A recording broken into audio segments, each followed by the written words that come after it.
दोस्तों आज की वीडियो में हम बात करेंगे कि टैली किस तरीके से चलाई जाती है, टैली ERP 9। और मैं इस वीडियो में पूरी कोशिश करूंगा कि आपको बेसिक चीज़ें और नॉर्मल चीज़ें जो मेन यूज़ में आने वाली चीज़ें होती है वो चीज़ें आपको बताऊं, सिखाऊं। वीडियो थोड़ा लंबा भी हो सकता है दोस्तों, लेकिन फिर भी हम कोशिश करेंगे कि अच्छे से अच्छी चीज़ें जान सकें और पूरी चीज़ें आप यहाँ पर आपको बेसिकली सिखा सकूँ मैं। यहाँ पर दोस्तों आपको कुछ मेरी कंपनियाँ दिख रही होंगी, माउस से मैं दिखा रहा हूँ, यहाँ पे मैंने ब्लर कर रखी है। अब दोस्तों हमें सबसे पहले नई कंपनी कैसे बनाते हैं, तो वो हमें सीखना है नई कंपनी कैसे बनाते हैं। सबसे पहले दोस्तों आपको कंपनी इन्फो पे क्लिक करना है, फिर क्रिएट कंपनी पे क्लिक करना है। यहाँ पे आप अपनी कंपनी का नाम डाल देंगे, तो मैं अपने चैनल का नाम डाल देता हूँ M.M टेक। और फिर उसके बाद में दोस्तों आपको यहाँ पे नीचे आना, नीचे आप एड्रेस डाल सकते हैं, अपनी कंपनी का जो भी एड्रेस है डाल देंगे। फिर यहाँ से आप स्टेट सेलेक्ट कर लेंगे। फिर उसके बाद में दोस्तों नीचे आना, नीचे आप अगर आप यहाँ पे पिन कोड जो भी है डाल सकते हैं। और यहाँ पर दोस्तों आपको नॉर्मली अपनी कंपनी के फ़ोन नंबर अगर हैं, mobile number, fax number, email number, ये सब बेसिकली चीज़ें हैं, जो भी नॉर्मल चीज़ें आप अपनी कंपनी की अगर आपके पास है तो आप प्रोवाइड कर सकते हैं, डाल सकते हैं। फिर उसके बाद में दोस्तों यहाँ पर आना है आपको। यहाँ पे दोस्तों लिखा हुआ है फाइनेंशियल ईयर बिगिनस फ्रॉम 1 अप्रैल से शुरू होता है, तो 1 अप्रैल मैंने लिख दिया है। और यहाँ पे बुक स्टार्टिंग, जो अपनी बुक है आपकी, मतलब जो आपका व्यापार, जो आपका व्यापार कब से शुरू हुआ है वो भी आप डेट यहाँ पे लिख सकते हैं। तो फिर फ़िलहाल मैं 1 अप्रैल रहने देता हूँ। और यहाँ पे दोस्तों करेंसी बेस है ये नॉर्मली, यहाँ पे अगर आप अपने ज़रूरत के हिसाब से छेड़ सकते हैं, लेकिन फ़िलहाल यहाँ छेड़ना कोई ज़रूरी नहीं है। मैं फ़िलहाल सब में एंटर करके आगे बढ़ जाता हूँ। और यहाँ पे दोस्तों यहाँ पे रुपीज़ वगैरह दिखा हुआ है कि आप अमाउंट 2 पैसे में दिखाते हो, कितने पैसे में दिखाओगे, वो सारी चीज़ें यहाँ पे दोस्तों यहाँ पे है। तो फिलहाल मैं एंटर देके आगे बढ़ जाता हूँ, पैसे में है या फिर राउंड ऑफ क्या करना है, जो सारी चीज़ें यहाँ पे नॉर्मली है बेसिकली। अब इसको मैंने एक्सेप्ट करके कंपनी क्रिएट कर ली है दोस्तों। यहाँ पे दोस्तों आपकी कंपनी क्रिएट हो चुकी है। अब आप सिलेक्ट कंपनी पे जाएंगे, सिलेक्ट कंपनी पे जैसे आप क्लिक करेंगे तो यहाँ पे आपकी सारी कंपनी शो होगी। मेरी कंपनी मुझे न्यू जो मैंने बनाई वो शो हो रही है, तो मैं उसे खोल लेता हूँ। तो दोस्तों यहाँ पे जैसे आप कंपनी ओपन करेंगे तो आपके सामने में ऐसे कुछ इस तरीके का इंटरफेस रहेगा। यहाँ पे दोस्तों हमने कंपनी क्रिएट कर ली है, लेकिन उसके अलावा हमें कुछ लेजर्स क्रिएट करने होंगे, जैसे सेल का लेजर, परचेज का लेजर, बैंक का लेजर, और उसके अलावा टैक्स का लेजर। ये सारी चीज़ें हमें क्रिएट करनी पड़ेगी दोस्तों। सबसे पहले हम जाते हैं अकाउंट इन्फो में, हमें जाना है। फिर उसके बाद में दोस्तों यहाँ पे एक ग्रुप दे रखा है और एक लेजर्स का यहाँ पे ऑप्शन हमें शो हो रहा है। तो हमें लेजर्स के ऑप्शन पे सिंपली क्लिक करना है। तो यहाँ पे सिंगल लेजर और मल्टीपल लेजर, और यहाँ पे आप क्रिएट, डिस्प्ले और अल्टर। क्रिएट का मतलब आप न्यू बना सकते हैं, डिस्प्ले आप किसी लेज़र को देख सकते हैं, जैसे यहाँ पे 2 लेज़र है, कैश के और प्रॉफिट लॉस के। और अल्टर का मतलब आप उसमें एडिटिंग कर सकते हैं, उसमें चेंज कर सकते हैं, वो सारी चीज़ें अल्टर पे होती है। और लेकिन हमें यहाँ पे एक सिंगल लेज़र बनाना है, तो हमें क्रिएट पे क्लिक कर देना है। फिर उसके बाद में दोस्तों यहाँ पर आपको अपने लेज़र का जो भी नेम है वो आपको यहाँ पे लिखना है। सबसे पहले मैं बैंक का बना लेता हूँ, तो यहाँ पे मैंने HDFC बैंक लिख दिया है और अंडर ग्रुप यहाँ पे सेलेक्ट कर लिया है बैंक अकाउंट। और यहाँ पे आपको अकाउंट नंबर लिख देना है, आपका जो भी आपके बैंक का अकाउंट नंबर है वो यहाँ पर आपको लिख देना है। तो मैं यहाँ पे मैंने अपने बैंक का अकाउंट नंबर लिख दिया है दोस्तों। ये एरर दे रहा है, मैं एज ए डेमो लिख रहा हूँ इसलिए यहाँ पे एरर दे रहा है। अकाउंट नंबर लिखने के बाद में दोस्तों आपको IFSC कोड लिखने हैं। IFSC कोड लिखने के बाद में दोस्तों आपको बैंक नेम, जो भी बैंक नेम, सारी डिटेल यहाँ पे आ जाएगी। आपको बैंक नेम सेलेक्ट करना है, ब्रांच सेलेक्ट कर लेना है, चेकबुक है या नहीं है, वो सारी चीज़ें आपको यहाँ पे डिटेल लिखी हुई है। यहाँ पे आपको एड्रेस लिख देना है बैंक का। और फिर उसके बाद में बैंक की अगर GST नंबर है तो ठीक है, नहीं तो कोई इशू नहीं है। ओपनिंग बैलेंस अगर है तो यहाँ पे नीचे आप ओपनिंग बैलेंस भी लिखेंगे। यहाँ पे दोस्तों हमने बैंक का लेज़र बना लिया है, उसी हिसाब से हम दूसरा लेज़र भी बनाएंगे, सेल का लेज़र। तो यहाँ पे दोस्तों आपको सिंपली क्या करना है कि क्रिएट पे क्लिक करना है। जैसे आप क्रिएट पे क्लिक करेंगे दोस्तों तो आप वापस से दूसरा लेज़र बना पाएंगे। तो यहाँ पे मुझे सेल का लेज़र बनाना है, तो यहाँ पे मैं सेल्स लिख देता हूँ। तो मैंने सेल्स लिख दिया। नीचे दोस्तों अगर आप एंटर देंगे तो यहाँ एलियास ऑप्शन है, यहाँ पे आप शॉर्टकट इसका नाम दे सकते हैं, कोई भी नाम, तो जिससे आपको डायरेक्टली ये सेल ओपन हो जाएगी। उस हिसाब से आप जो भी नाम दे सकते हैं। अंडर ग्रुप दोस्तों सेल्स अकाउंट आ जाएगा आपको। फिर यहाँ से सेल्स अकाउंट सेलेक्ट कर लेना है। फिर उसके बाद में आप इंटर देंगे तो इन्वेंट्री वैल्यू फैक्ट येस रहने देना है, GST एप्लीकेबल येस, और अल्टर GST पे आपको येस करना है, वाई दबाना है। जैसे आप वाई दबाएंगे तो दोस्तों यहाँ पर क्लासिफिकेशन में आपको अनडिफाइंड रहने देना है। और यहाँ पर आपको सेल्स टैक्सेबल सेलेक्ट कर लेना है। और यहाँ पर आपको यहाँ पे देखिए दोस्तों, यहाँ पे टैक्स हिस्ट्री लिखा हुआ है, और अल्ट L शॉर्टकट की है, अल्ट के साथ L दबाएंगे। और यहाँ पे आप लिखेंगे 1/4/2021, और HSN कोड, जो भी प्रोडक्ट होते हैं उसके HSN कोड होते हैं। मैं यहाँ पर फ़िलहाल आपको मोबाइल के बारे में बता रहा हूँ, मोबाइल की इन्वेंट्री बताऊँगा। तो यहाँ पे मोबाइल के मैंने HSN कोड लिख दिए हैं 85171211। और यहाँ पे आपको सेल्स टैक्सेबल सेलेक्ट करके 18% डाल देनी है इंटर गेट में, और CGST SGST ऑटोमेटिकली 9% आ जाएंगी। अब दोस्तों यहाँ पर आपको क्या करना है कि एंटर दबाकर आगे आपको यहाँ पे बढ़ जाना है। इंटर गेट टैक्स आपको दोस्तों शो कर रहा है, SGST टैक्स भी शो कर रहा है। अब यहाँ पे आप एंटर देकर आगे बढ़ जाएंगे, और यहाँ पर टाइप ऑफ सप्लाई गुड्स है तो आपको गुड्स पे क्लिक कर देना है और एंटर देकर सेव कर देना है। इसी तरीके दोस्तों आपको सेल का लेज़र आपका बन चुका है इस तरीके से, और इसी तरीके से आप फिर परचेज़ का लेज़र बना सकते हैं दोस्तों। तो परचेज़ लिखना है, वो परचेज़ अकाउंट में इसको अंडर ग्रुप डाल देना है। फिर उसके बाद में दोस्तों वैसे ही यहाँ पे नॉर्मल राउंडिंग या नॉट एप्लीकेबल आप कर देंगे, और यहाँ पे GST एप्लीकेबल है, अल्टर GST में आपको यस करना है, और यहाँ पर आपको परचेज टैक्सेबल पे क्लिक करना है, और फिर दोस्तों यहाँ पे आपको Alt L दाबना है और टैक्स रेट हिस्ट्री पे क्लिक कर देना है। दोनों में से किसी पे आप कर सकते हो। और दोस्तों यहाँ पे आपको मैंने HSN कोड डालना है, तो अब मैं मोबाइल वाले डाल रहा हूँ 85171211।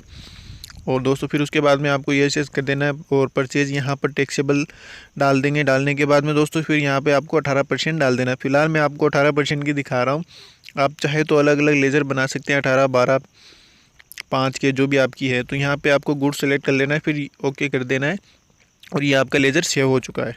तो इसी तरीके से आपने जाना कि किस तरीके से लेज़र बनाए जाते हैं, और 3 लेज़र अब तक हमने बना लिए हैं, एक बैंक का, 2 सेल और परचेज के। अब दोस्तों हमें बनाना है पेंडिंग अकाउंट। ये पेंडिंग अकाउंट दोस्तों सस्पेंस अकाउंट के अंडर में आता है। तो ये हम इसलिए बनाते हैं, कोई चीज़ें हमें पेंडिंग रखनी हो, यानी किसी माल का पेमेंट कल देना हो, या कोई बिल कल आ रहा है तो हमें पेंडिंग अकाउंट में डाल देंगे, या फिर कोई चीज़ें हमें समझ नहीं आ रही हो तो उसे पेंडिंग अकाउंट में डाल देने के लिए डाल देते, ताकि आगे वेरीफाई हो सके। मतलब आगे उस चीज़ को पूछ के हम फिर से वेरीफाई कर लें, इसलिए उसे हम पेंडिंग अकाउंट में डाल देते हैं। तो इसलिए मैंने पेंडिंग अकाउंट बनाया है नॉर्मली, और नॉर्मली यूज़ आता है ये, कोई इसके लिए कोई इशू नहीं है। दोस्तों अब हम बात करेंगे ट्रांजैक्शन की, कि एंट्रियाँ किस तरीके से पास की जाती है, और कौन से फील्ड में, कौन से कॉलम में, कैटेगरी में किस तरीके की एंट्रियाँ होती है, कौन से वाउचर में कैसी एंट्रियाँ होती है, वो सारी एंट्रियों की डिटेल हम जानेंगे अब। बैंक ट्रांजैक्शन और एंट्रियाँ जो होती है बैंक की किस तरीके से होती है, रिसिप्ट, पेमेंट, और bank transfer, bank deposit, bank withdrawal, सारी डिटेल हम इस वीडियो में जानेंगे दोस्तों। अब यहाँ पे है दोस्तों F4। जैसे आप F4 दबाएंगे दोस्तों तो यहाँ पे कॉन्ट्रा वाउचर आ जाएगा। कॉन्ट्रा में दोस्तों वो एंट्रियाँ करनी है, जैसे कि बैंक में आप पैसा डिपॉजिट कराते हो तो वो एंट्री आपके कॉन्ट्रा में होगी, या फिर आप बैंक से पैसा निकालते हो तो वो भी एंट्री आपके कहाँ होगी, कॉन्ट्रा वाउचर में। और अगर आप एक बैंक खाते से दूसरे बैंक खाते में पेमेंट ट्रांसफ़र करते हो, फंड ट्रांसफ़र करते हो, तो वो भी एंट्री कहाँ होगी, कॉन्ट्रा वाउचर में। उसके बाद में दोस्तों आता है F5 पे पेमेंट में वो सारी एंट्रियाँ होंगी, जैसे कि आप किसी को पेमेंट किया, आपने किसी पार्टी को पेमेंट किया, किसी पर्टिकुलर एक व्यक्ति को पेमेंट किया, वो सारी एंट्रियाँ आपकी किस में होगी, पेमेंट में। पेमेंट नॉर्मली 2 तरीके से हो सकता है, या तो कैश में पेमेंट हो सकता है या फिर बैंक के द्वारा। फिर उसके बाद में दोस्तों F6 से आता है आपके रिसिप्ट का मतलब आपके पास प्राप्तियाँ, आपके पास पेमेंट आया, तो या तो कैश में आया या फिर बैंक के ज़रिए किसी ने आपको पेमेंट किया, तो वो उसकी एंट्री आप कहाँ करेंगे, रिसिप्ट में करेंगे। बैंक के साइड में डिपॉजिट लिखा हुआ रहेगा, तो डिपॉजिट की एंट्रियाँ, जो भी बैंक से पैसा आता है वो पैसा आपको कहाँ करना है, रिसिप्ट में। फिर उसके बाद में दोस्तों जर्नल एंट्री होती है। जर्नल एंट्री में आप कोई परचेज़ का बिल भी अगर नॉर्मली चढ़ा सकते हो बिना इन्वेंट्री के, और डिस्काउंट एंड स्कीम है। उसके अलावा भी कई ऐसी चीज़ें हैं जो आप इसमें जर्नल में कर सकते हो, जैसे कि किसी को पेमेंट भी आप जर्नल एंट्री द्वारा पेमेंट भी कर सकते हो। और फिर उसके बाद में दोस्तों सेल के अंदर आप नॉर्मली, आपको पता है सेल में जो भी आपको माल बेचना है उसकी एंट्री आप सेल में करोगे, एज ए बिल बनाओगे आप सेल में। और फिर आप कंट्रोल के साथ F8 दबाओगे तो क्रेडिट नोट का मतलब होता है कि आपने किसी को माल वापस किया, मतलब आपके पास माल वापस आया, सेल रिटर्न, उसे क्या कहेंगे, क्रेडिट नोट। और क्रेडिट नोट कई चीज़ों में माल ख़राब होने पर भी क्रेडिट नोट दिया जाता है, माल का नुकसान होने पर भी क्रेडिट नोट दिया जाता है। F9 से दोस्तों आपके आएगा परचेज में आपको जो भी आपने माल ख़रीदा उसकी एंट्री परचेज में करेंगे आप। और कंट्रोल के साथ F9 दबाने पे दोस्तों डेबिट नोट आएगा। डेबिट नोट का मतलब ये हुआ कि आपने वो सारी चीज़ें जो आपने माल ख़रीदा उसे आपने रिटर्न कर दिया, तो वो हो जाएगा परचेज रिटर्न। यानी कि नॉर्मली बात में अगर मैं कहूँ कि डेबिट नोट वही होता है कि जो परचेज रिटर्न किया, और नॉर्मली आपने जो माल ख़राब हो गया उसके बेसिस पे अगर आपने वापस माल लौटाया, या उसके अलावा उस माल पे आपने डेबिट नोट दिया, मतलब कोई डिस्काउंट दिया, कोई स्कीम दी, तो वो क्रेडिट नोट में भी आता है और डेबिट नोट में भी आता है नॉर्मली। इसके अलावा दोस्तों और कोई ट्रांजैक्शन नहीं होते टैली में, इन्हीं 4-5 वाउचर का खेल है, सारा का सारा खेल जो होता है इन्हीं वाउचर के ज़रिए ही होता है। मेन है परचेज और सेल, उन्हीं से ये टैली चलती है। और बैंक और उसके अलावा कई होते हैं पेमेंट रिसिप्ट वगैरह, ये सब चीज़ें बैंक के द्वारा ही हैंडल होती है दोस्तों हम आगे बढ़ते हैं और यहाँ पे हमें आपको परचेज़ की एंट्री कैसे करनी है ये बतानी है। तो इसके लिए यहाँ पे देख सकते हैं दोस्तों, परचेज़ के voucher number normal by default आ रहे हैं। तो हमें अकाउंट इन्फो पे क्लिक करना है। फिर उसके बाद में दोस्तों यहाँ पे वाउचर टाइप पे आपको क्लिक करना है। फिर उसके बाद में दोस्तों यहाँ पे नीचे आपको फिल्टर पे क्लिक करना है। यहाँ पे दोस्तों वाउचर परचेज आ गया। यहाँ पे आपको मैनुअल कर देना है एंटर देके। यहाँ पे ऑटोमेटिक हो रहा है, उसे आपको मैनुअल कर देना है और एंटर देकर सेव कर देना है। फिर उसके बाद में दोस्तों आपको एस्केप ESC जो लिखा हुआ रहता है कीबोर्ड पे सबसे फर्स्ट बटन, उस पर को दबाकर आपको बैक आ जाना है। बैक आने के बाद में दोस्तों यहाँ पे फिर से आप अकाउंटिंग वाउचर पे क्लिक करेंगे। जैसे आप क्लिक करेंगे तो दोस्तों यहाँ पे परचेज जो ऑटोमेटिक नंबर था परचेज का नंबर वो हट चुका है। अब मैनुअली आप यहाँ पर अपना परचेज नंबर जो भी आपका परचेज का बिल है उसके अकॉर्डिंग आप नंबर यहाँ पर डाल देंगे। जो भी आपके परचेज के बिल में जो नंबर लिखा हुआ है सिंपली दोस्तों वो आपको नंबर यहाँ पर लिख देना है और फिर उसके बाद में आपको आगे एंटर करना है। तो यहाँ पर मैं परचेज़ की एंट्री एक कर रहा हूँ दोस्तों। यहाँ पे आपको मैं बताऊँगा कि किस तरीके से परचेज़ की एंट्री की जाती है। कोई इश्यू नहीं है दोस्तों, एकदम नॉर्मल ही एंट्री होगी। तो यहाँ पे मैं अपने बिल नंबर डाल देता हूँ। फिर उसके बाद में सप्लायर इन्वॉइस नंबर में अगर कोई और इन्वॉइस नंबर बिल में है तो आप डाल सकते हैं, नहीं तो सेम टू सेम डाल दें। और यहाँ पर डेट सेलेक्ट कर लें। डेट सेलेक्ट करने के बाद में दोस्तों यहाँ पर आपको पार्टी अकाउंट नेम यानी कि आप किस पार्टी से आपने माल ख़रीदा। यहाँ पे आपको क्या करना है, सिंपली अल्ट के साथ C दबाना है। जैसे आप अल्ट के साथ C दबाएंगे दोस्तों तो यहाँ पे आपको अपनी पार्टी का नाम लिखना है जिससे आप माल खरीद रहे हो। बिल में नाम लिखा हुआ रहेगा दोस्तों। नाम लिखकर अगर आप माल ले रहे हो तो सन्ड्री क्रेडिटर्स हो जाएगा, यानी कि आप लेनदार हैं, आप उससे माल ले रहे हैं। तो यहाँ पे दोस्तों आपको यहाँ पे क्या कर देना है, सिंपली सन्ड्री क्रेडिटर्स कर देना है। सन्ड्री क्रेडिटर्स करने के बाद में दोस्तों यहाँ पर जो ऑप्शन है उन्हें नहीं चढ़ना और यहाँ पे एंटर करके आपको नीचे आ जाना है। यहाँ एड्रेस में आपको उसका कंपनी का एड्रेस डाल देना है। जो भी सिंपली आप जिससे माल खरीदते हो उस कंपनी का एड्रेस क्या है, वो जो भी एड्रेस है आपको यहाँ पर सिंपली फिल कर देना है। उसके मोबाइल नंबर जो भी डिटेल बिल में है वो आपको यहाँ पे सिंपली डाल देनी है। और यहाँ पर दोस्तों आपको अगर वो कंपनी रजिस्टर्ड है या अनरजिस्टर्ड है तो यहाँ पर अगर रजिस्टर्ड है तो आपको रेगुलर पे क्लिक कर देना है। रेगुलर पे क्लिक करने के बाद में उस कंपनी के आपको GST नंबर डालने होंगे दोस्तों। ये बहुत मोस्ट इंपॉर्टेंट पॉइंट है। यहाँ पर आपको रेगुलर करके उस कंपनी के आपको GST नंबर टाइप करने होंगे। यहाँ पर मैंने GST number normally as a demo डाला है इसलिए एरर दे रहा है। फिर उसके बाद में दोस्तों एंटर देकर आपको आगे बढ़ जाना है। यहाँ पर दोस्तों लेज़र में परचेज लेज़र ऑटोमेटिकली आ चुका है। अब यहाँ पे नेम ऑफ़ आइटम, आप क्या चीज़ माल ख़रीदा आपने, हालांकि ये डिटेल बिल में रहेगी लेकिन यहाँ पर हम न्यू तरीके से सीख रहे हैं तो हमें नई तरीके से जानना पड़ेगा कि यहाँ पे क्या सिंपली न्यू डिटेल जो आपको डालनी है वो डिटेल क्या है। तो अब यहाँ पर हमें नेम ऑफ़ आइटम में यहाँ पर आपको अल्ट C करना है और अल्ट C करने के बाद में दोस्तों आपको नेम ऑफ़ आइटम यहाँ पर डालना है। तो यहाँ पर आप नीचे आएंगे, नेम ऑफ़ आइटम में यहाँ पर आपको अल्ट C कर देना है। अल्ट C करने के बाद में दोस्तों यहाँ पे आपको आइटम का नेम डालना है। तो यहाँ पे जो भी मेरा नाम है मैं यहाँ पे वीवो का मोबाइल का आइटम नेम डाल देता हूँ यहाँ पर। और यहाँ पे मैं आइटम नेम लिख दिया। लिखने के बाद में दोस्तों आपको एंटर करना है। एंटर करने के बाद में दोस्तों यहाँ पे अंडर ग्रुप वीवो यहाँ पे अल्ट C करके बना सकते हैं। मैंने पहले से बनाया हुआ है, मैंने बना ली है वीडियो पॉज करके। और यहाँ पे बेच डिटेल यस करनी है, GST एप्लीकेबल यस करना है।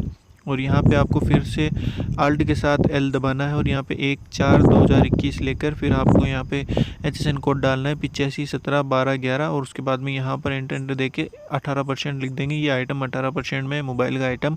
तो फिर उसके बाद में आप एंटर देकर यहाँ पर सेव कर देंगे, गुड्स कर देंगे यहाँ पे टाइप ऑफ सप्लाई। और यहाँ पे न्यू नंबर पे क्लिक करना है। न्यू नंबर पे क्लिक करके आपको IMEI नंबर डालने हैं, जो भी डिटेल बिल में दी होगी आपके मोबाइल के IMEI नंबर की, वहाँ यहाँ पे आपको IMEI नंबर डालने और यहाँ पे एंटर दे देना है। एक क्वांटिटी में 1 लिख देना है। और रेट, यहाँ पे दोस्तों रेट आपको टैक्सेबल लेनी है, यानी कि बिफोर टैक्स आपके बिल में लिखी हुई होगी वो यहाँ पे आपको लिखनी है।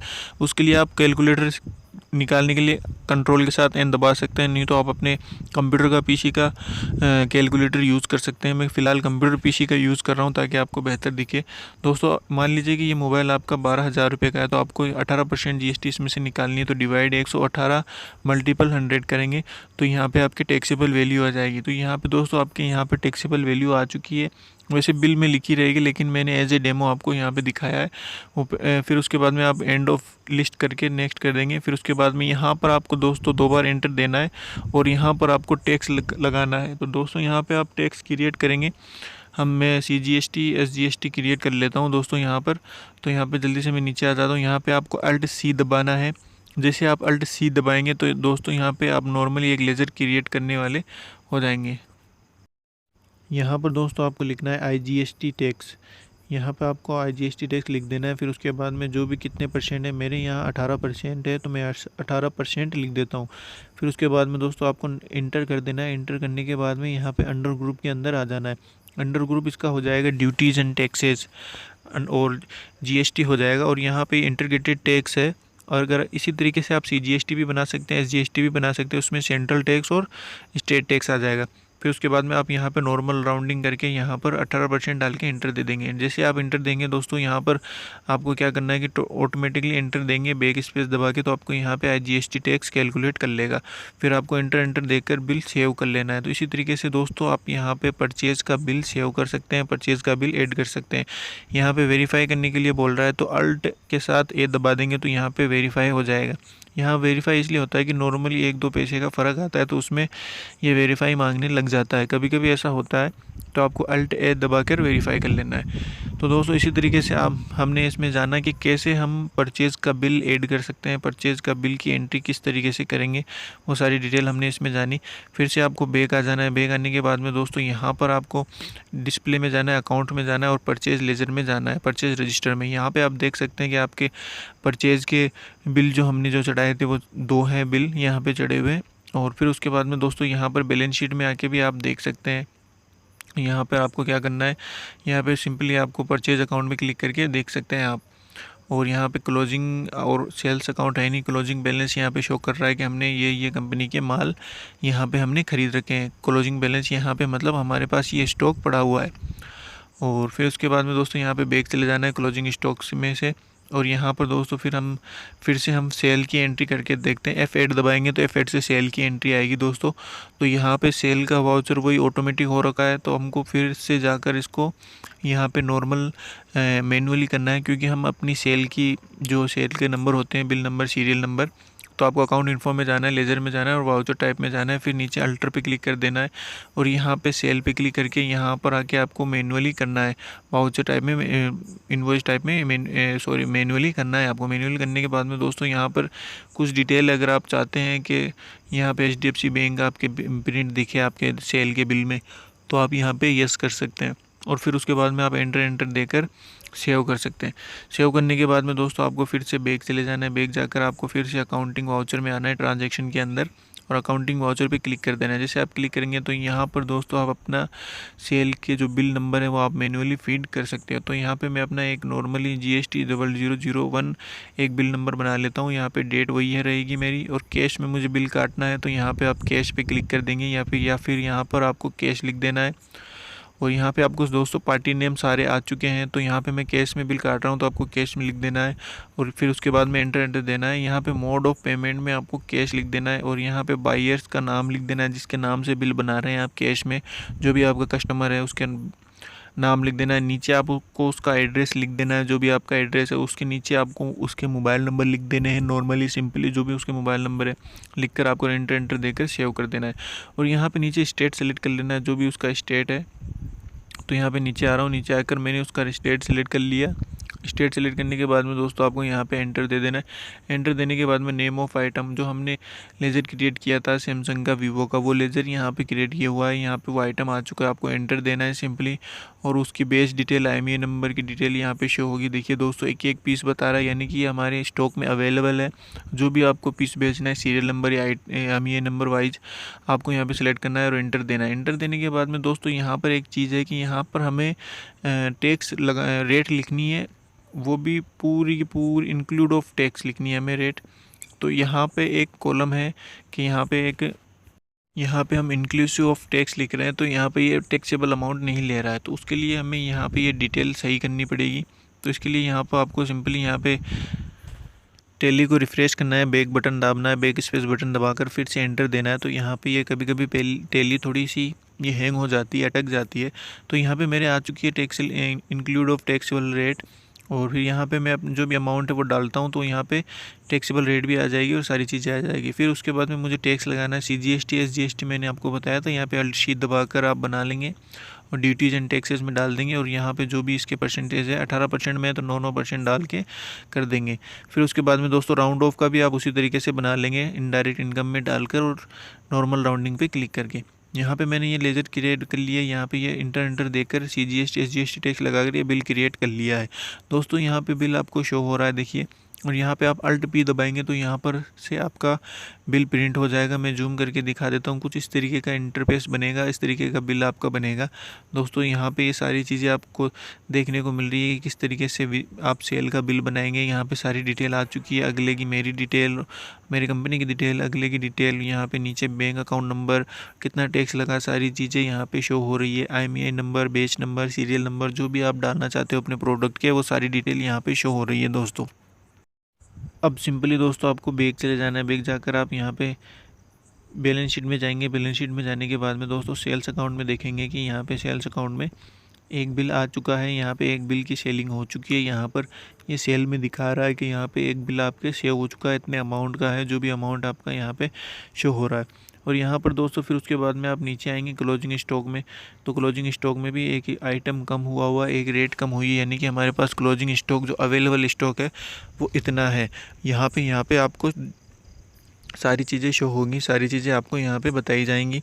यहाँ पे टेली हर चीज़ ऑटोमेटिकली कैलकुलेट होती है, बस केवल हमें कमांड देना पड़ता है। हमें अपने ज़रूरत के हिसाब से जो भी हमारी चीज़ें हैं वो हमें बतानी पड़ती है कि इतनी चीज़ें हमारे पास ये।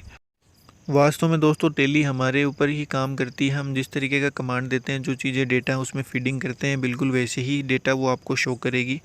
तो कहने का मतलब बात यही है कि टेली है तो टेली, लेकिन वो चलती हमारे ऊपर से है। हम जिस तरीके से उसको चलाएंगे, जैसे नियम से चलाएंगे वैसे चलाएंगे।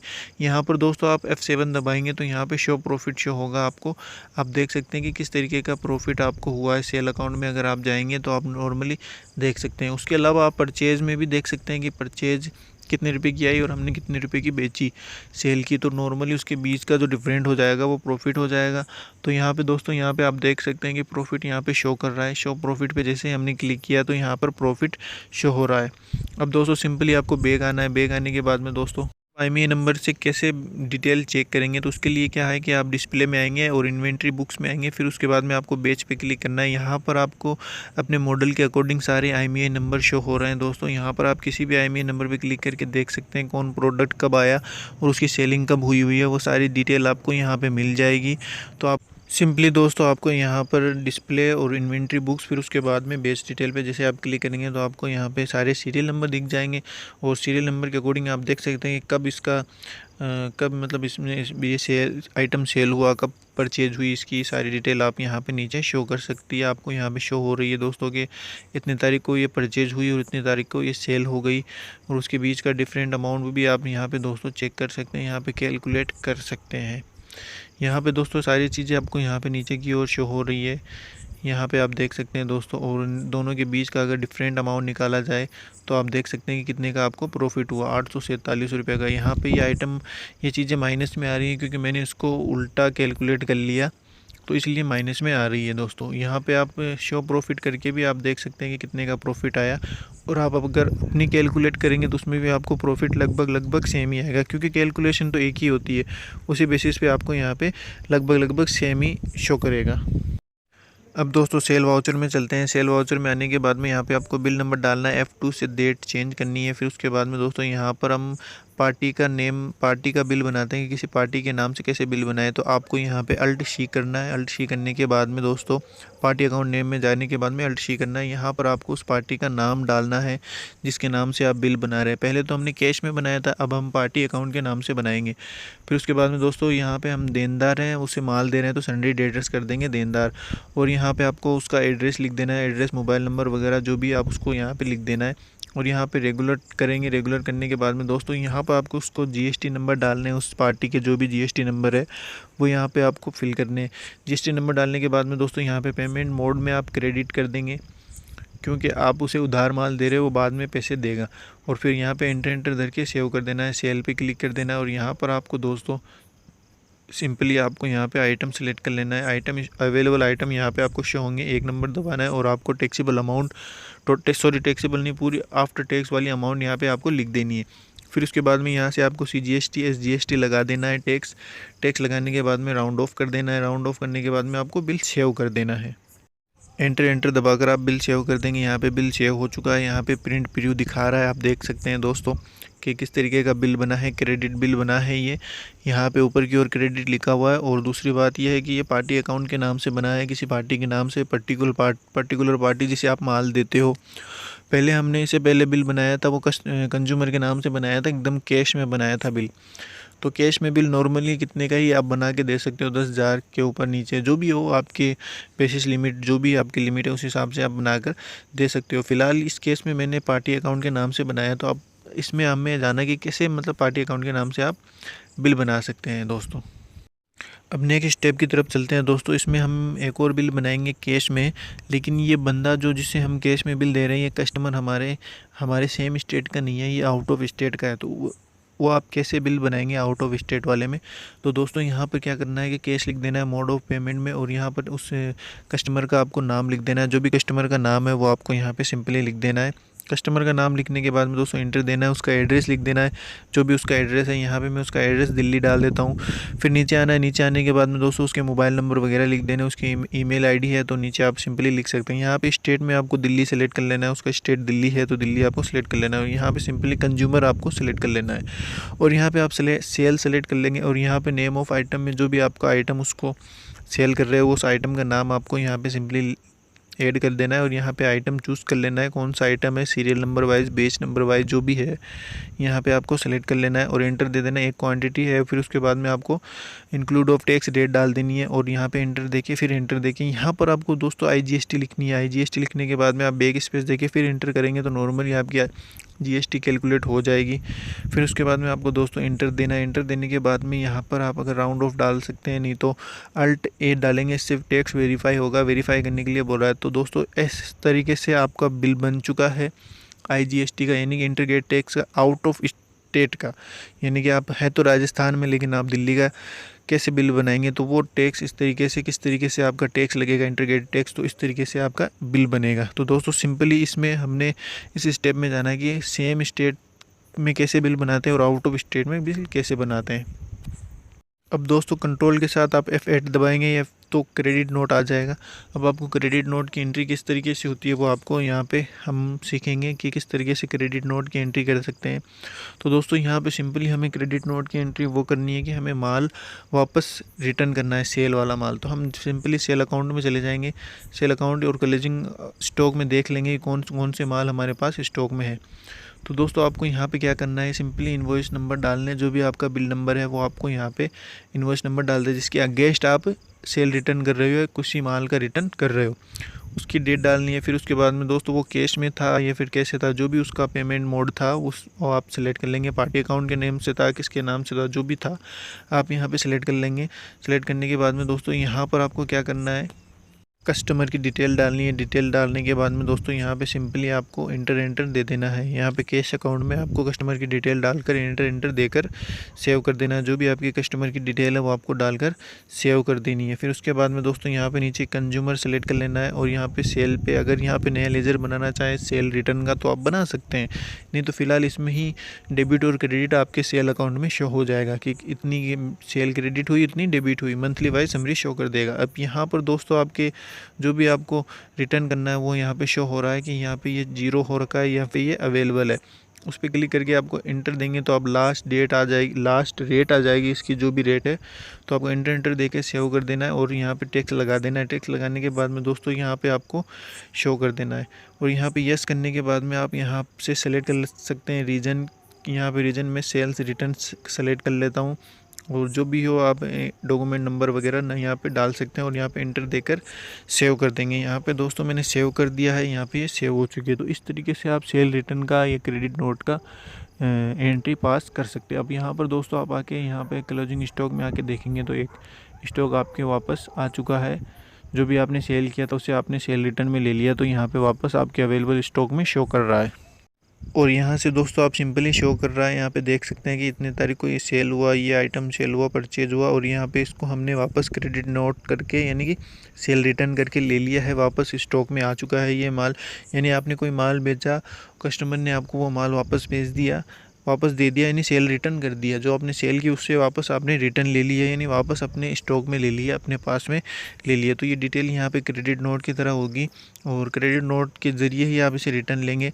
कस्टमर आके आपको वापस दे दिया उस माल को, तो वो सेल रिटर्न हो गई, वो क्रेडिट नोट बना। तो आप उसको क्रेडिट नोट देंगे कि भाई आपने माल बेचा, उसके लिए उसको कोई प्रूफ चाहिए, तो एज ए बिल आप उसे क्रेडिट नोट दे सकते हैं, ताकि वो उसे पता रहे कि मैंने ये माल वापस भेजा। ये कस्टमर के लिए नहीं, ये पार्टी के लिए अगर करें तो ज़्यादा बेहतर रहेगा, क्योंकि पार्टी उसको डेबिट नोट के रूप में चढ़ाएगा, हमारा क्रेडिट नोट पार्टी का डेबिट नोट।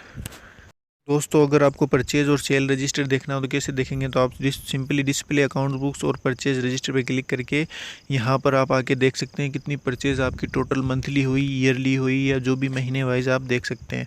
और फिर उसके बाद में आप दोस्तों आपको यहाँ पे बैक आ जाना है। बैक आने के बाद में आप अकाउंटिंग वाउचर पे जाएंगे। अकाउंटिंग वाउचर पे जाने के बाद में दोस्तों यहाँ पर आपको सिंपली यहाँ पे एक F9 दबाएंगे कंट्रोल के साथ, तो यहाँ पे डेबिट नोट आ जाएगा।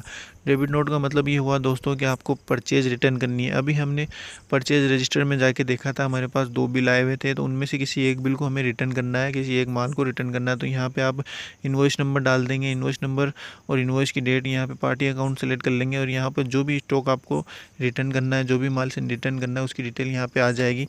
आपको सिंपली वो माल सेलेक्ट कर लेना है। आइटम सेलेक्ट करने के बाद में एंटर देना है, और यहाँ पे जो भी क्वांटिटी नंबर है यहाँ पे दोस्तों, फिर उसके बाद में आपको क्या करना है, ये मुझसे गलती से चुना गया और मुझे दूसरा सेल हुआ मैंने सेलेक्ट कर लिया। यहाँ पे जो स्टॉक में है उसे मुझे सेलेक्ट करना है। यहाँ पे एक पीस शो कर रहा है, उसे सेलेक्ट करना है, इंटर देना है। इंटर देने के बाद में लास्ट रेट है वो यहाँ पे आ जाएगी। फिर सिंपली आपको दोस्तों यहाँ पे क्या करना है कि आपको टैक्स लगाना है। टैक्स लगाने के बाद में आपको इंटर देकर राउंड ऑफ लगाकर यहाँ पे बिल सेव कर देना, और यहाँ पर आपको अदर डिटेल डाल देना। यहाँ पे परचेज रिटर्न का कोई ऑप्शन नहीं आता, इसलिए आपको यहाँ पे सिंपली नीचे आके अदर डाल देना है, अदर डिटेल कर देना है, रीज़न में अदर डालकर। फिर उसके बाद में या फिर अगर नॉट एप्लीकेबल करना चाहे तो नॉट एप्लीकेबल कर सकते हैं, लेकिन सिंपली बेहतर रहेगा कि आप अदर क्लिक कर दें। फिर उसके बाद में दोस्तों यहाँ पर आपको सेव कर देनी है। सेव करने के बाद में दोस्तों यहाँ पे इंटर करके आपको ये डिटेल आप सेव कर सकते हैं। यहाँ पे ये आपका डेबिट नोट सेव हो चुका है। अब यहाँ पर दोस्तों सिंपली आपको बैक आना है। बैक आने के बाद में दोस्तों यहाँ पे सीधे आप प्रॉफिट एंड लॉस अकाउंट में जाएंगे, तो आपको यहाँ पे प्रॉफिट एंड लॉस अकाउंट के लिए P प्रेस करना है, और यहाँ पे क्लोजिंग स्टॉक में जाके आप देख सकते हैं कि आपने कौन सा माल परचेज रिटर्न किया। जो भी डिटेल आपको यहाँ पे शो हो जाएगी। आप यहाँ पे देख सकते हैं कि आपने परचेज रिटर्न जो किया था वो यहाँ पे शो हो रहा है, नहीं हो रहा है, हमारे आइटम स्टॉक में था वो यहाँ से हट चुका है। फिर उसके बाद में दोस्तों आपको क्या करना है, अकाउंटिंग वाउचर में आना है, और यहाँ पर आपको F4 सेलेक्ट करना है। F4 सेलेक्ट करेंगे तो यहाँ पे कॉन्ट्रा एंट्री आ जाएगी। तो आपको यहाँ पे कॉन्ट्रा वाउचर आ चुका है। यहाँ पे आपको ऊपर सिंपली यहाँ पे कैश सेलेक्ट करना है। कैश सेलेक्ट करने के बाद में दोस्तों यहाँ पे HDFC बैंक, जो भी आपका बैंक है, सेलेक्ट करना है, और यहाँ पे आप अमाउंट डालेंगे। अमाउंट डालने के बाद में दोस्तों आपको एंटर करना है। एंटर करने के बाद में दोस्तों यहाँ पे नीचे आएंगे। नीचे आने के बाद में दोस्तों यहाँ पे आपको नरेशन डाल देनी है, जो भी आपकी नरेशन है। सॉरी दोस्तों, यहाँ पे एंट्री उल्टी हो गई थी, मुझे दोबारा से करनी है। यहाँ पे अकाउंट में दोस्तों आपको HDFC बैंक डालना है और नीचे कैश लिखना है। कैश लिखने के बाद में दोस्तों यहाँ पर आपको कैश अमाउंट डालना है। जो भी अमाउंट आपका डालने के बाद में यहाँ पे अब हम डिपॉजिट की एंट्री कर रहे हैं। कैश डिपॉजिट किस तरीके से करते हैं, तो ऊपर आपको इंटर करके सेव कर देना है, और यहाँ पे आपको लिख देना है कैश डिपॉजिट। जितने भी आपने 1 लाख रुपए की मैंने एंट्री की है, तो यहाँ पे 1 लाख रुपए आपको नीचे नरेशन में कैश डिपॉजिट लिखकर आपको सेव कर देनी है। अब दोस्तों सिंपली हमें क्या करना है कि यहाँ पे हमने कैश डिपॉजिट की एंट्री की, ऊपर HDFC बैंक लिखा अकाउंट में, और नीचे यहाँ पे कैश लिख दिया। अब दोस्तों सिंपली हमें यहाँ से बैक चले जाना है। बैक जाने के लिए आपको एस्केप पे क्लिक करना है, एस्केप बटन दबाना है। फिर उसके बाद में आपको क्या करना है कि डिस्प्ले और फिर अकाउंट फिर लेजर पे क्लिक करना है आपको। तो सिंपली मैं क्या करता हूँ कि एस्केप से बैक चला जाता हूँ। यहाँ पे डिस्प्ले, अकाउंट और लेजर पे क्लिक करेंगे। फिर उसके बाद में दोस्तों यहाँ पर आपको HDFC बैंक शो करेगी। इसमें आप देख सकते हैं कि आपने 1 लाख रुपये डिपॉजिट किया, वो ये एक एंट्री आपको यहाँ पर शो हो रही है 1 लाख रुपये की, कि आपने 1 लाख रुपये अपने बैंक में जमा करवाए थे, तो उसकी एंट्री यहाँ पे आपको शो हो रही है। और भी कई एंट्री आपको यहाँ पे शो हो सकती है जो भी बैंक से रिलेटेड हो। फिर उसके बाद में दोस्तों आपको ट्रांजैक्शन में जाके अकाउंटिंग वाउचर पे क्लिक कर देना है, और यहाँ पर दोस्तों एक एंट्री पास करनी है। जो भी आप एंट्री बैंक से रिलेटेड पास करेंगे वो यहीं पे होगी दोस्तों, कॉन्ट्रा, पेमेंट और रिसिप्ट में। और यहाँ पे दोस्तों आपको कैश लिखना है ऊपर, और नीचे HDFC बैंक लिख देना है। यहाँ पर आपको बैंक में 1 लाख रुपये हैं दोस्तों, ठीक है। अब आप विड्रॉल की एंट्री कर रहे हो, तो आप 20,000 रुपये विड्रॉल कर रहे हो दोस्तों तो आपके बैंक में यहाँ पे नीचे देखिए दोस्तों शो हो रहा है कि 80,000 रुपये का बैलेंस यहाँ पे, जहाँ पे मेरा माउस पैड है वहाँ पे आपको शो हो रहा है। और नीचे आपको नरेशन में लिख देना है कैश विड्रॉल, और आप अपने हिसाब से सिंपली जो लिखना चाहते हो वो लिख सकते हैं, लेकिन फ़िलहाल बेहतर तो ये रहता है नॉर्मल लैंग्वेज में कि कैश विड्रॉल लिख दे, फिर उसको बाद में आपको एंटर करके सेव कर देनी है ये एंट्री।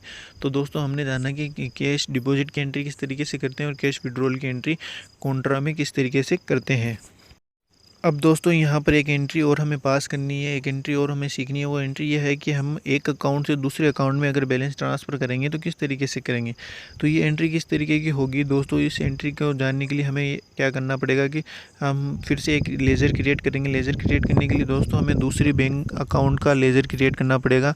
मान लीजिए कि हमारा एक अकाउंट HDFC बैंक में और दूसरा स्टेट बैंक में, तो हमें वो स्टेट बैंक का अकाउंट क्रिएट करना पड़ेगा। जो भी आपके बैंक में अकाउंट है, मैं स्टेट बैंक के नाम से अकाउंट क्रिएट कर लेता हूँ और यहाँ पे मैं बैंक का नाम लिखकर बैंक अकाउंट्स पे क्लिक कर देता हूँ। फिर उसके बाद में जो भी बैंक अकाउंट नंबर है वो यहाँ पे मैं सिंपली डायरेक्टली डाल देता हूँ। जो भी अकाउंट नंबर डिटेल है तो वो आपको यहाँ पे डाल देनी है। डालने के बाद में दोस्तों यहाँ पे एंटर करके आपको सेव कर देना है।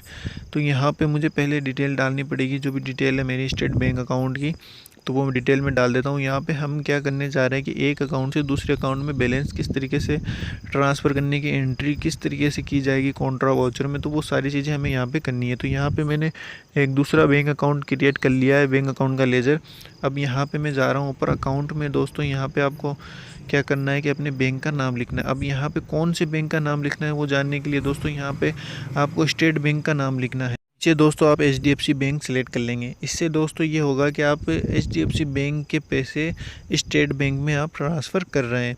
तो यहाँ पे दोस्तों आपके HDFC बैंक का बैलेंस यहाँ पे नीचे शो हो रहा है, और तो सिंपली हम 25,000 रुपये ट्रांसफ़र कर रहे हैं दोस्तों। तो यहाँ पे मैंने 25,000 रुपये अमाउंट डाल दिया और एंटर करके यहाँ पे नीचे हम लिख देंगे transfer from HDFC bank to state bank.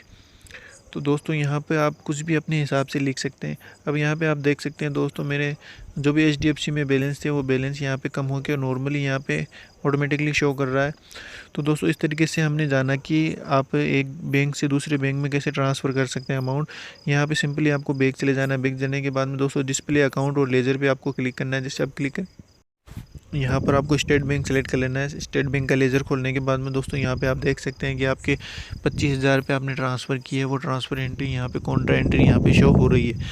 25,000 आपने जो भी ट्रांसफ़र किए थे वो एंट्री, और HDFC में आप जाएंगे तो HDFC में भी ये एंट्री यहाँ पर शो हो रही है, यानी HDFC से पैसे गए और स्टेट बैंक में पैसे क्रेडिट हुए। तो ये सिंपली दोस्तों यहाँ पे एंट्री आपके यहाँ पे शो हो रही है। तो इस तरीके से आप एक अकाउंट से दूसरे अकाउंट में ट्रांसफ़र की एंट्री आप किस तरीके से टैली में करेंगे। कॉन्ट्रा में जाके आपको यहाँ पे ये टैली सिंपली ऐसे ट्रांजिट करनी है।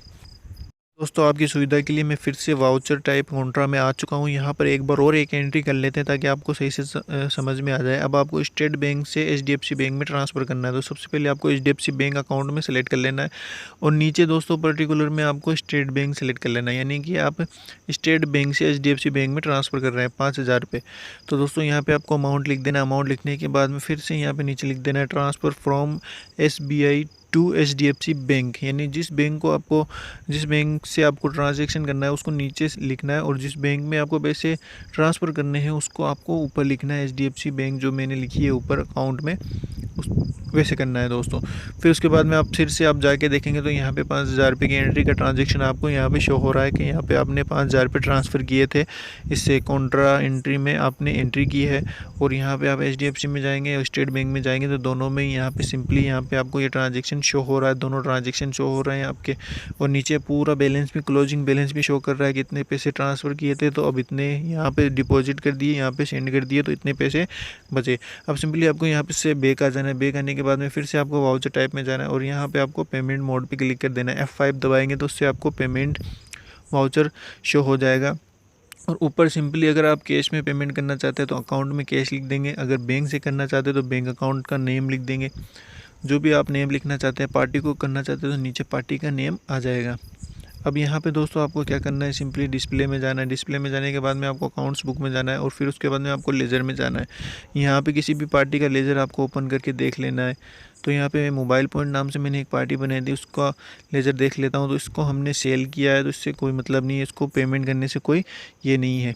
फिर से मैं बैक आ जाता हूँ। बैक आने के बाद में दोस्तों कोई एक पार्टी देख लेते हैं जिसमें जो हमें पैसे मांगती हो, तो हमें उसे पेमेंट करना है। तो यहाँ पे मैं ऊपर एक पार्टी नेम बना रखा हूँ। यहाँ पे दोस्तों यहाँ पे ये पार्टी हमें पैसे मांगती है, तो हमने इतने का माल खरीदा था, इतने का माल बेच दिया। अब इतने अमाउंट हमारे नीचे देखिए दोस्तों क्लोजिंग बैलेंस शो हो रहा है, हमारे इतने का माल यहाँ पे शो हो रहा है। तो हम क्या करेंगे दोस्तों, इसको हमें पेमेंट करना है। तो इसको पेमेंट करने के लिए हम सिंपली क्या करेंगे, पेमेंट मोड में जाएंगे। पेमेंट मोड में जाने के बाद में दोस्तों यहाँ पे एक और पार्टी का नाम मैं यहाँ पे देख लेता हूँ, इसने से भी हमने माल ख़रीदा है, तो हमें इसे भी पेमेंट करना होगा। तो फिर सिंपली आपको क्या करना है, बैक चले जाना है। बैक चले जाने के बाद में ट्रांजेक्शन में जाके आपको अकाउंटिंग वाउचर पे क्लिक करना है। जैसे आप अकाउंटिंग वाउचर पे क्लिक करेंगे दोस्तों, यहाँ पर एक बार बैलेंस शीट में भी जाके देख सकते हैं आप। यहाँ पर सिंपली आपको Alt F1 पर क्रिएट करना है। फिर उसके बाद में आप देख सकते हैं सन्ड्री क्रेडिटर्स, कितने लेनदार है आपके, कितने की उधारी है आपके। यहाँ पे ये शो कर रहा है इतने बिल है दोनों पार्टियों से, आप कितने की उधारी है, आपने माल ख़रीदा है, इसको इनको पेमेंट नहीं किया है। फिर दोस्तों यहाँ पे आएंगे सन्ड्री डेटर्स में। सन्ड्री डेटर्स में आप देख सकते हैं कि आपने इतने का माल उधार दिया है लोगों को, इतने की आपके उधारी है, आपके पास पेमेंट नहीं आया है, रिसिप्ट नहीं आई है। अब दोस्तों हमें क्या करना है, सिंपली जाना है यहाँ पे अकाउंटिंग वाउचर में, वी प्रेस करेंगे तो अकाउंटिंग वाउचर आ जाएगा। यहाँ पे F5 से पेमेंट आएगा। यहाँ पे आपको बैंक अकाउंट सेलेक्ट करना है, बैंक अकाउंट से हम पेमेंट करेंगे। जो भी पार्टी नेम है वो पार्टी नेम आपको यहाँ पे सेलेक्ट करना है, जिस पार्टी को आप पेमेंट करना चाहते हो एंटर करना है। एंटर करने के बाद में पार्टी का बैलेंस शो होगा दोस्तों, और यहाँ पे आपको अमाउंट में आपको लिखना है कि कितना अमाउंट आपको पे करना है। यहाँ पे सिंपली अगेंस्ट रेफरेंस पे आप क्लिक करेंगे तो आपको पता चल जाएगा कि कौन से बिल के अगेंस्ट आप पेमेंट कर रहे हो, किस बिल का पेमेंट कर रहे हो। तो जो भी बिल आपको यहाँ पे सेलेक्ट कर लेना है। यहाँ पे दोस्तों मैंने पेमेंट कर दिया। यहाँ पे माउस से आप देख सकते हैं कि आपके यहाँ पे अवेलेबल बैलेंस शो कर रहा है, कितना पेमेंट बैलेंस बच चुका है। अब दोस्तों एंटर करके यहाँ पे नरेशन में जो भी आप अपने हिसाब से लिख सकते हो कि आपने नेफ्ट किया, RTGS किया या फिर बैंक जो भी किया आपने, तो यहाँ पे लिख सकते हैं। फिर एंटर करके आपको सेव कर देनी है। अभी दोस्तों यहाँ पे फिर से आपको बैलेंस शीट में आना है, Alt F1 दबाना है, सन्ड्री क्रेडिटर्स में आना है, और यहाँ पे आप देख सकते हैं कि यहाँ पे उधारी हमारी कम हुई है। जो भी हमने उधार माल खरीदा था उसको पेमेंट कर दिया, तो कुछ में उधारी हमारी कम हो गई। यहाँ पर नीचे दोस्तों ग्राफ द्वारा भी डिटेल शो हो रही है, और यहाँ पे आप देख सकते हैं कि कितने का माल हमने ख़रीदा, कितने का पेमेंट आया। ये सारी डिटेल आप यहाँ पे से चेक कर सकते हैं और देख सकते हैं कि इतने का माल ख़रीदा और इतने का बिल हमने पेमेंट कर दिया। नीचे क्लोजिंग बैलेंस शो हो रहा है दोस्तों। अब यहाँ से दोस्तों सिंपली हमें बैक चले आना है। बैक आने के बाद में दोस्तों यहाँ पर हम फिर से बैक आएंगे। बैक आने के बाद में फिर हमें अकाउंटिंग वाउचर पे क्लिक करना है और पेमेंट पे क्लिक करना है। पहले हमने HDFC बैंक से किया था, अब हम दूसरी बैंक से करेंगे पेमेंट। उसी पार्टी को या दूसरी पार्टी जो भी आपकी पार्टी है आप उसे पेमेंट कर सकते हैं। तो यहाँ पे एंटर करना है। एंटर देने के बाद में पार्टी अकाउंट नेम लिखना है, और यहाँ पे डेट आपको सेलेक्ट कर लेनी है। F2 दबाकर जो भी आपकी डेट है, उस जिस डेट को आप पेमेंट कर रहे हो उस डेट को आपको सेलेक्ट कर लेनी है। और दोस्तों ये सारी चीज़ें आपको बैंक अकाउंट स्टेटमेंट के ज़रिए ही करनी है, क्योंकि आप पेमेंट बैंक से करेंगे और उसका स्टेटमेंट लाकर फिर उसके बाद में आपको यहाँ पे एंट्री करनी है। उसके लिए आपको यहाँ पे एंटर पे क्लिक कर देना है, जो भी अमाउंट है लिख देना है, और यहाँ पे लिख देना है आपने बैंक अकाउंट में जो भी डिटेल लिखी रहेगी। नेफ्ट किया है तो यहाँ पे आपको नेफ्ट लिख देना है, RTGS किया है तो RTGS लिख देना है, या चेक से पेमेंट किया है तो आपको यहाँ पे चेक से पेमेंट लिख देना है। जो भी चेक नंबर है सारी डिटेल यहाँ पे लिख देनी है दोस्तों। फिर उसके बाद में आपको एंटर दबाकर सेव कर देना है ये पेमेंट वाउचर। यहाँ पे दोस्तों पेमेंट वाउचर सेव हो चुका है, और इस तरीके से आप पेमेंट वाउचर का एंट्री कर सकते हैं। एंट्री करने के लिए कोई ज़्यादा हार्ड नहीं है, एकदम सिंपली है। फिर उसके बाद में फिर से आप बैलेंस शीट में जाकर देख सकते हैं कि आपने जो पेमेंट किया वो यहाँ पे आपकी जो उधारी थी वो कम हुई नहीं हुई, आपके जो क्रेडिटर्स थे वो कम हुए कि नहीं हुए। तो यहाँ पे सिंपली आप देख सकते हैं दोस्तों, और नीचे यहाँ पे सारी डिटेल आपको नीचे ग्राफिकली शो हो जाएगी, और सन्ड्री डेटर्स भी आप देख सकते हैं। सारी चीज़ें आपको यहाँ पे शो हो रही है दोस्तों। आप बैक आकर फिर से अकाउंटिंग वाउचर पे क्लिक करना है आपको। जैसे आप अकाउंटिंग वाउचर पे क्लिक करेंगे उसके बाद में दोस्तों यहाँ पे आपको F6 प्रेस करना है। F6 दबाने के बाद में दोस्तों रिसिप्ट आ जाएगी। आपको रिसिप्ट वाउचर की एंट्री कैसे करते हैं वो आपको जाननी है, वो सीखनी है। तो रिसिप्ट में दोस्तों ऐसा होता है कि आपने किसी को माल दिया, उसने आपको पेमेंट किया, तो आपके लिए वो क्या हो गई, रिसिप्ट हो गई। यानी कि आपके पास पेमेंट प्राप्त हुआ, आपके पास पैसे क्या हुए, रिसिप्ट हुए, पैसे आपके पास प्राप्त हुए। तो सिंपली दोस्तों आपके पैसे किस में प्राप्त हुए, बैंक में प्राप्त हुए। तो आपको HDFC बैंक वहाँ पे जो भी आपका बैंक है, मेरा HDFC बैंक है, तो मैं यहाँ पे सेलेक्ट कर लिया और किस पार्टी ने आपको पैसे दिए।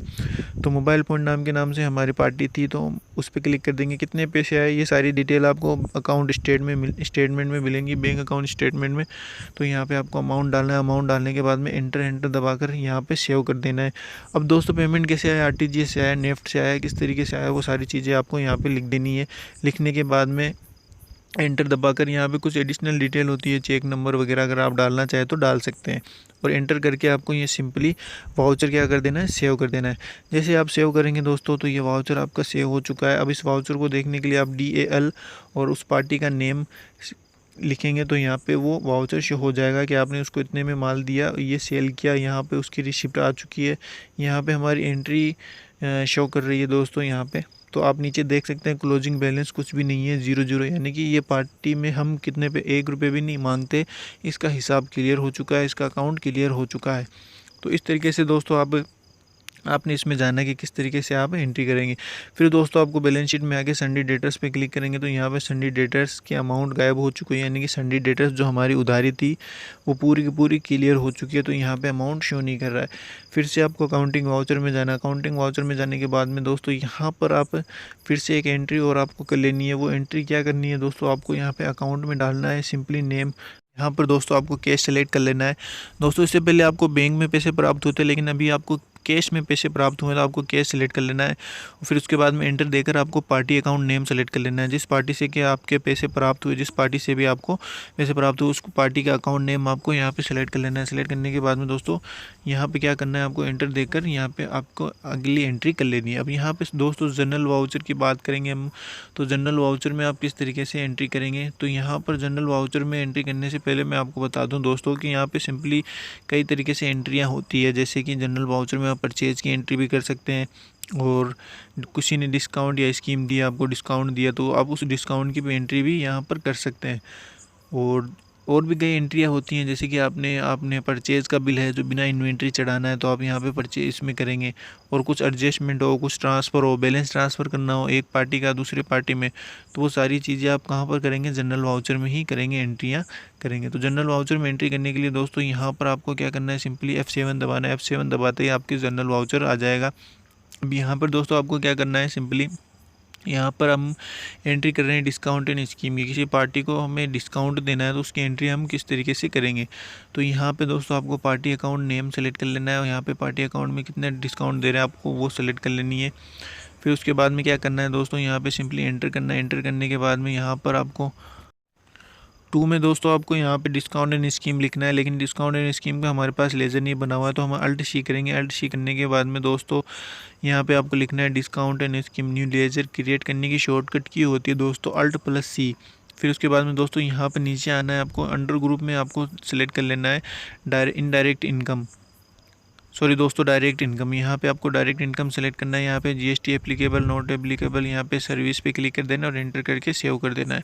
अब यहाँ पे एंटर करके जैसे आप सेव करेंगे, जो भी आपने 1000 रुपये का, मान लीजिए कि हमने इस पार्टी से डिस्काउंट एंड स्कीम इस पार्टी ने हमें दी है। फिर उसके बाद में आपको यहाँ पे क्या लिखना है कि being amount credited to retailer mobile monthly scheme, जो भी स्कीम है आप यहाँ पे नरेशन, जो भी आप जिस पर्पज़ से आपको स्कीम दी गई है, डिस्काउंट दिया गया है, वो आप यहाँ पे लिख सकते हैं। और सिंपली आपको क्या करना है, लिखने के बाद में डेट F2 से आप सेलेक्ट कर ही लेंगे, और एंटर दबाकर आपको यहाँ पर क्या करना है, ये बिल सेव कर देना है, ये वाउचर आपको सेव कर देना है। तो सिंपली यहाँ पे डेट F2 दबाएंगे तो आपको कौन सी डेट लिखनी है, डेट लिख के एंटर करके यहाँ पर आपको सेव कर देना है। अब दोस्तों हमें क्या करना है कि जाकर देखना है कि हमने जिस पार्टी ने हमें डिस्काउंट दिया उसके लेज़र में हम जाके देखेंगे कि किस तरीके से यहाँ पे ये शो हो रहा है। तो हमें क्या करना है, हमें सिंपली यहाँ पे नीचे गेटवे ऑफ टैली में आ जाना है। गेटवे ऑफ टैली में आने के बाद में दोस्तों हमें क्या करना है, सिंपली उस पार्टी के अकाउंट लेज़र में जाके देखना है। तो यहाँ पर आपको क्या करना है, डिस्प्ले पे क्लिक करना है, फिर अकाउंट बुक पे क्लिक करना है, फिर लेज़र पे क्लिक करना है, उस पार्टी के अकाउंट नेम पे क्लिक करके एंटर करके यहाँ पे देखो दोस्तों शो हो रहा है कि हमने इतने का माल ख़रीदा और इतने का पेमेंट किया। अब पेमेंट साइड में 1000 रुपये, यानी कि उसने हमें 1000 रुपये का डिस्काउंट दिया, तो एज ए पेमेंट मान लिया कि हमने जो पेमेंट करते थे वो पेमेंट हो गया, यानी कि हमें जो पेमेंट करना था जिस माल का उसमें से ऑटोमेटिकली माइनस हो चुके हैं और यहाँ पर अवेलेबल बैलेंस शो कर रहा है। तो यहाँ पर ये डिस्काउंट एंड स्कीम हमारे लिए एक तरीके से क्या है, फ़ायदा है। अब दोस्तों हमें फिर से जनरल पे क्लिक करना है, जनरल वाउचर पे आ जाना है और यहाँ पर हम एक परचेज़ की एंट्री करेंगे कि हमें कोई आइटम अगर परचेज़ करना हो तो हम जनरल में किस तरीके से उसकी एंट्री करेंगे।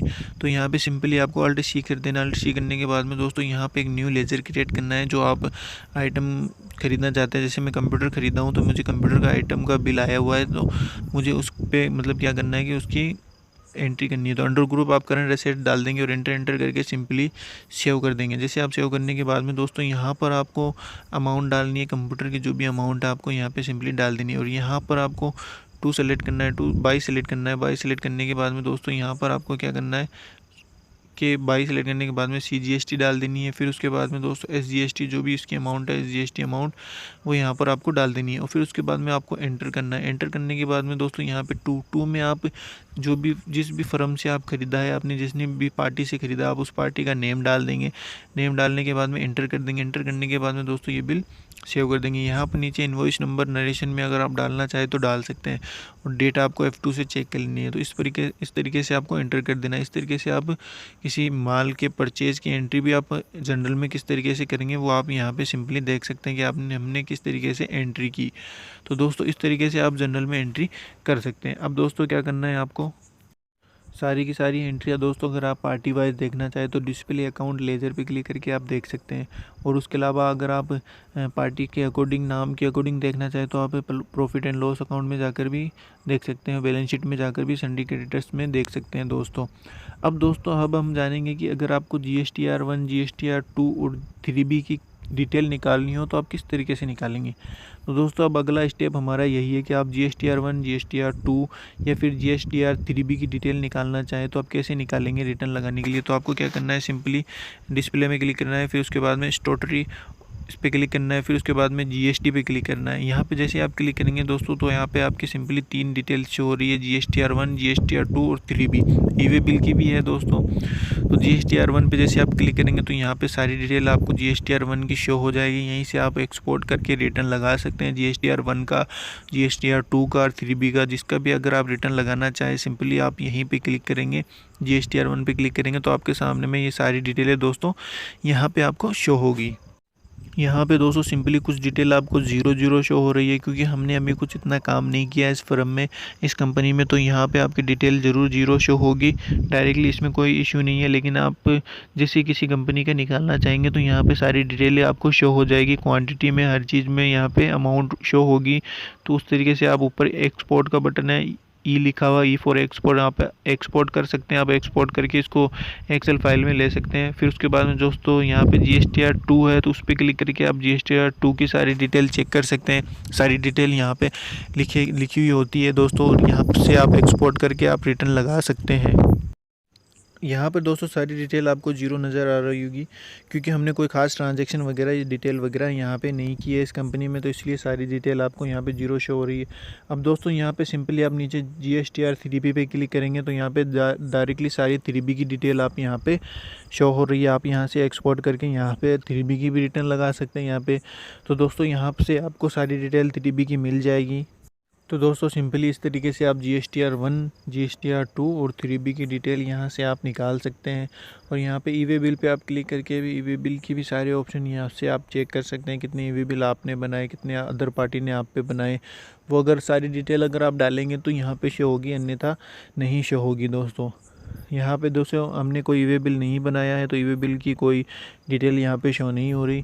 अगर आपको ई-वे बिल बनाना सीखना है तो मैं लिंक डिस्क्रिप्शन में दे दूँगा, मेरी एक वीडियो उसमें मैंने बताया कि कैसे ई-वे बिल बनाते हैं, एकदम न्यू रूल्स एंड रेगुलेशन के हिसाब से मैंने बताया दोस्तों। तो आप वहाँ से वीडियो जाकर चेक करके आप देख सकते हैं, उस वीडियो से सीख सकते हैं कि किस तरीके से ई-वे बिल बनाया जाता है और किस तरीके से ई-वे बिल को जनरेट किया जाता है।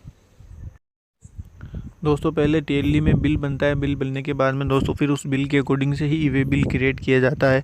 तो सिंपली आपको डिस्क्रिप्शन में वीडियो मिल जाएगी, उस वीडियो के अकॉर्डिंग तो आप देख सकते हैं कि किस तरीके से बिल बनाया जाता है। तो दोस्तों यहाँ पर हमने जाना GSTR 1 और GSTR 2 और 3B की डिटेल कैसे निकाली जाती है।